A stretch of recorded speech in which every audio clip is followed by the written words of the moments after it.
Hello, welcome to White Birch Tarot and Astrology. This is a reading for the new moon in Virgo on September 2nd, 2024. It occurs at about 10 p.m. Eastern Daylight Time here in the U.S. and about 1 a.m. in the UK on the 3rd, because they're ahead of us. So that's, let's see, what night am I doing this? I never know. I'm time challenged. Let's see, this is Sunday night. So yeah, so this happens tomorrow night. I'm actually, yay, I'm finally a day early, finally.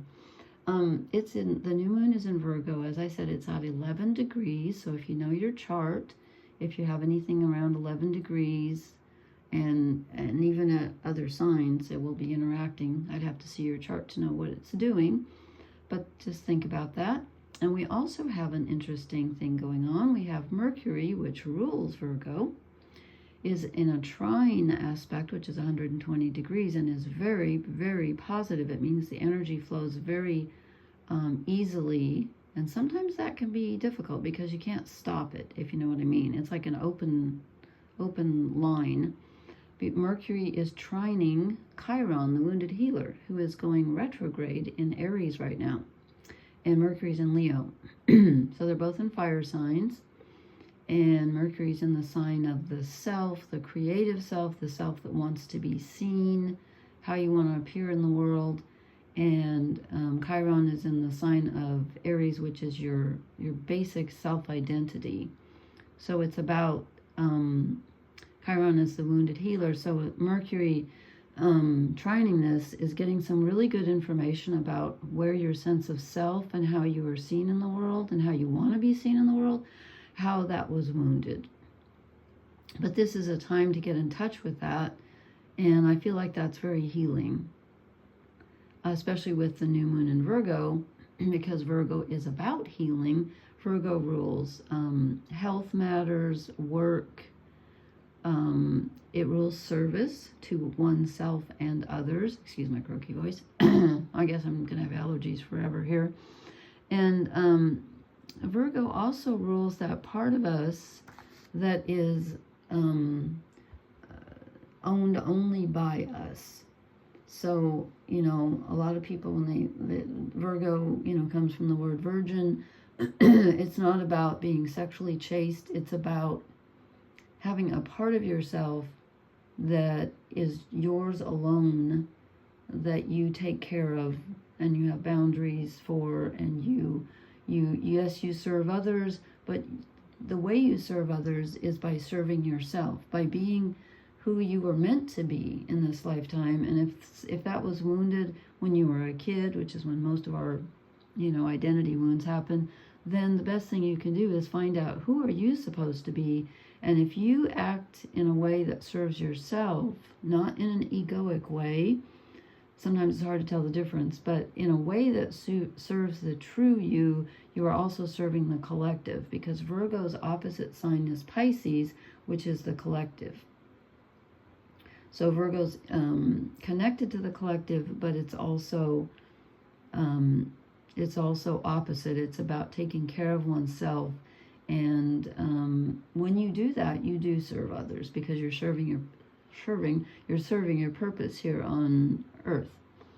And the new moon is when the sun and the moon come together, and so we have like 2 or 3 days where we don't see the moon, which always makes me kind of nervous. I don't know why, but it just does. I mean, I know it's coming back. I don't mean mentally nervous. I mean my nervous system. Oh, it just dawned on me. Virgo also rules, Mercury rules the nervous system. So there you go.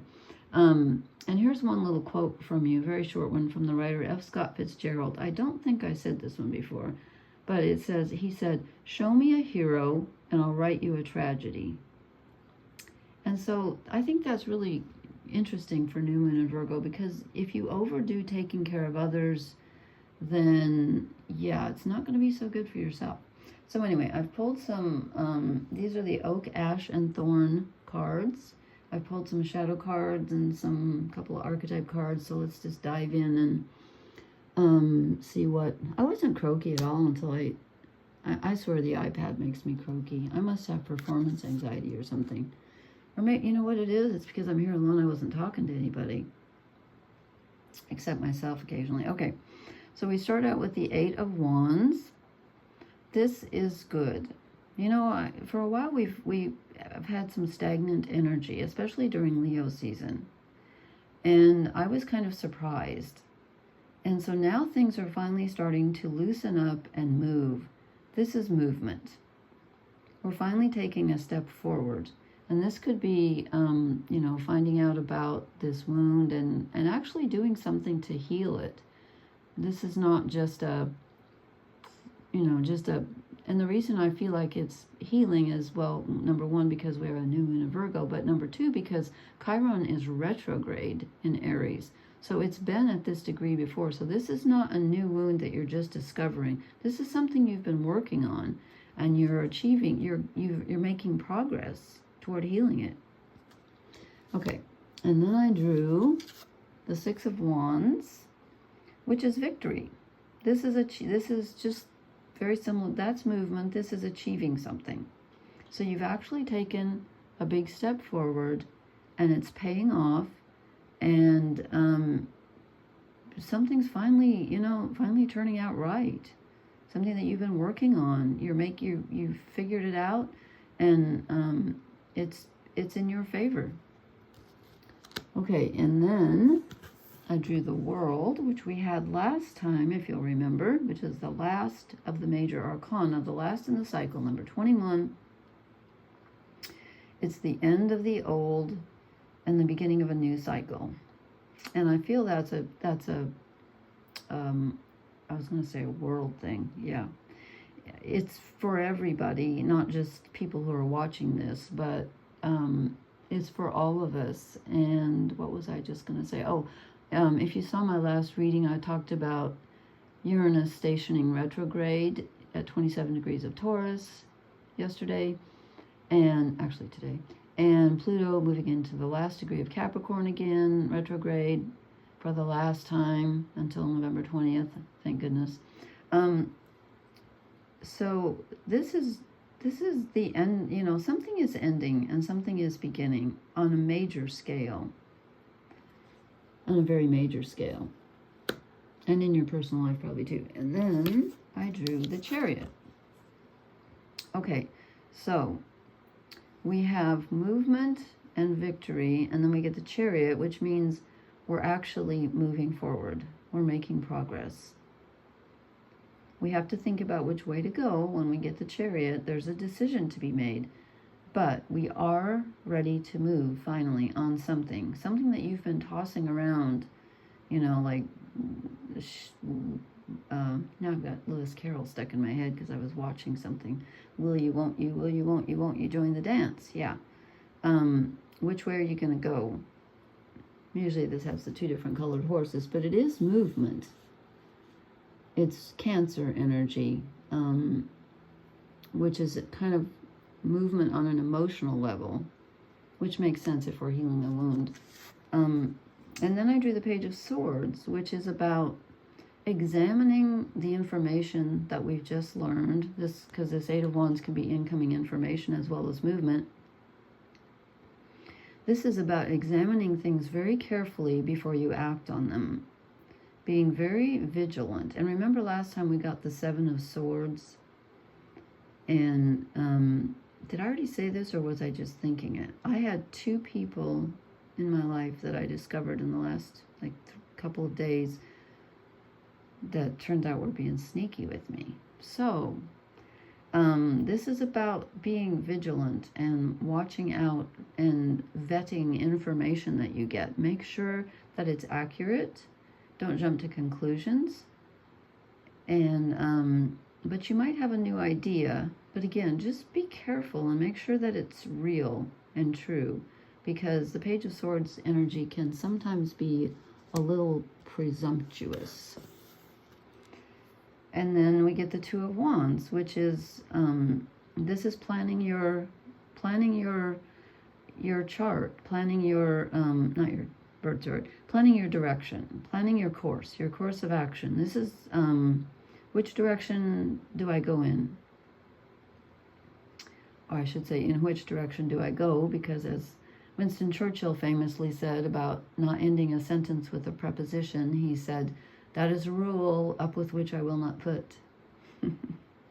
I loved him. I mean, I suppose he was a warmonger, and I don't really care for that, but honestly, he did such a great job during World War II, and he was funny. I like funny people.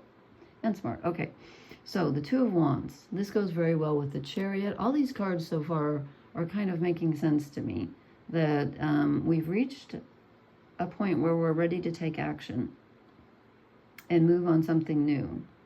But we need to think and plan very carefully because, again, last time we got that Seven of Swords, so there's some information that's coming in that you may need to double check on. Don't believe everything you hear. And then we get, excuse me, darn it. Then we get the Six of Cups. Okay, in most decks, this is the nostalgia card, the looking back card. In this one, it's more about, let me see how they call it in this one. They call it tenderness and caring. Okay, that's true. That's true. I'll go with that. But since in the other decks it's always nostalgia, I'm saying that you could also be looking back at something emotional.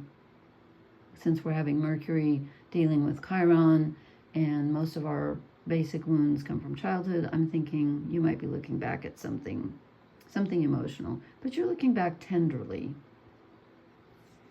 Okay, and last but not least, I've forgotten what I even pulled. Oh yeah, we got this last time, I think, in reverse, the Emperor. It was a different deck, but we get the Emperor in reverse. Okay, I think the reason we're getting this, excuse my voice, I'm so sorry, is because of the moon in Virgo. And Virgo, as I said, is about service.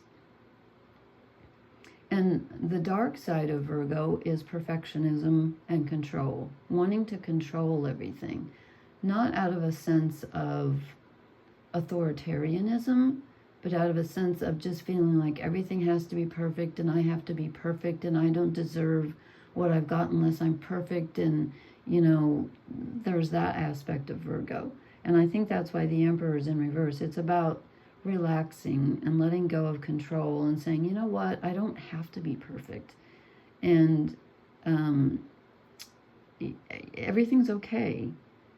You know, I don't have to run the world. It's okay.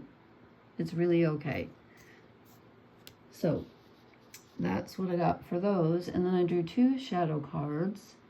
And they kind of go along with this, I think. I'm using this. Let's see, which one did I draw first? Not that it matters. I'm drawing this dark deck, which I love. And I forget what this one's called. I should look this up. We get the Ace of Swords. Okay, this is about clarity of thinking, but this is a shadow card. So there might be... Virgo's an earth sign, so it's all about listening to the body. Virgo's very body oriented. And so I'm thinking, and also since we got the Page of Swords, which can be, you know, initial information coming in that needs to be double checked, I'm feeling like it's just kind of a warning that information and thinking may not lead you where you want to go right now. It might be better to go with your body, go with your gut. The body is going to be important during this new moon. It will tell you things. And another shadow card I get is the Page of Cups. I know these are grim, but some of the artwork is beautiful and some is a little strange. Oh, there's our new moon. Sort of, yeah. Actually, that's just before the moon goes dark, not after. But anyway, this is telling us to be wary of emotional offers at this time, which goes along with information because, you know, if you have to double check your information, it could be an offer that relates to something that's either spoken or written, but there's an emotion attached to it. So don't let your emotions sway your response to someone. If it doesn't feel right, then it's not right. Okay. Then I drew a couple of these archetype cards now that I have a book to go with it. And I got agape. I think I'm saying that right. And I think isn't that the form of love that's like universal love? I know it's not erotic love. It's the other kind. Well, there's several kinds of love. But I'm going to read from the book, the teeny weeny book here that is so small that I barely can read it. But it helps when I hold it in front of the screen, believe it or not. Okay, the light aspects of this are service. Okay, that's Virgo. It's all about service, reverence, honor, and joy. And the dark aspects are spiritual bypassing and righteousness. Okay, that's interesting. That's interesting. Spiritual bypassing and righteousness. So the Grail question comes to mind, which really goes more with Leo, which we did, the sun moved out of, recently, which is, whom does it serve? So if you're thinking of doing something, you need to ask yourself that question, because Virgo's all about service. And again, don't mistake people pleasing and feeling like you have to sacrifice yourself in order to serve the collective, because actually by fulfilling your own personal destiny, you are fulfilling the collective. Okay, and then I get one I've never seen called the One, which is interesting. At first I thought, is it telling us we're all one? Is it talking about, the one energy that runs through all of us, which I believe. You don't have to believe that. So what it says here is serves. See, there's that word again. We get service and serves. That's really interesting, because that is exactly what Virgo energy is about. Serves, loves, accepts, and resonates. When dark, ignores, emits, and excludes. That's very similar to agape then, because it's about who are you serving, and who are you, if you're ignoring someone, that can be spiritual bypassing. And what was the second word? It said spiritual bypassing and, my God, I've forgotten already. Spiritual bypassing and, come on, I just said it. Oh God, I can't believe I forgot it already. Seriously. 72. What was the other word? It was spiritual bypassing and righteousness. Yeah, I don't know. I don't feel like Virgo's about righteousness, really. But okay, that's what it says. So this is asking yourself, you're gonna move forward with something, and you're gonna make sure that it's in service to your higher self, not your ego, but your higher self. And if you do that, you will be serving the collective, because Virgo's opposite Pisces, which is the collective. Okay. Let's see. I am going to draw a couple of oracle cards just for fun. Well, this is nice. We get peace. Wouldn't that feel good? I was watching a documentary last night on our public television station. What was it called? Well, it was about John and Yoko, and it was about them creating the Imagine album, and I did not realize how much Yoko contributed to it. She not only took the picture on the front of the album, but she wrote a lot of the words and gave John the idea, because I don't know if you remember back in, God, I was like 15 or something. It was like 1970 or 71 or something. She came out with a book called Grapefruit. I didn't buy it, but my best friend did, and my best friend at that time. And the whole book, like every page was like imagine, and then she'd have something, weird, because she was an artist and she was a little strange. But I liked her, and it was horrible the way she was treated. Anyway, it was a moving documentary, and why am I talking about that? Oh, because then they were talking about that Christmas song, and they put those posters up all over the world, I guess, saying war is over, and then underneath, if you want it. And so they were saying, do we have to have total peace on earth in order for us to have peace inside? And the answer was no. So, oh no. Oh, I love it. Oh my God, that's so funny. Okay, that just gives me shivers. Imagine that's what I was watching last night. I cried almost all the way through because I love John Lennon so damn much. He was a father figure to me.